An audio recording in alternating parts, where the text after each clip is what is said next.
मेरे पाकिस्तानियों, मैं इस वक्त इस्लामाबाद की अदालत जा रहा हूँ। बदकिस्मती से एक्सीडेंट हुआ, मैं थोड़ा लेट हो गया हूँ। मैं आप सबको बताना चाहता हूँ कि इन्होंने पूरा प्लान बनाया हुआ है मुझे अरेस्ट करने का, और इससे साबित हो जाती है इनकी बदनीयती। मैं इस्लामाबाद की अदालत में पहले भी जा रहा था। इन्होंने जो मेरे घर के ऊपर हमला किया, वो ये मकसद नहीं था कि मुझे इस्लामाबाद की अदालत में पेश करना। मकसद ये था कि मुझे जेल में डालना। जेल में क्यों डालना? क्योंकि लंदन प्लान का हिस्सा है कि मुझे जेल में डालो।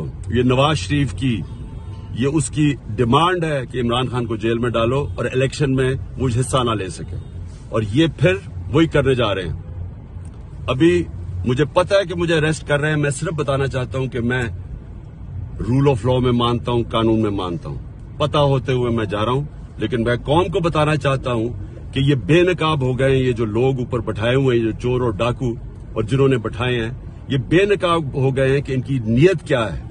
नीयत कभी इस मुल्क में कानून नहीं थी। इसमें जंगल का कानून नाफिज किया हुआ है इन्होंने।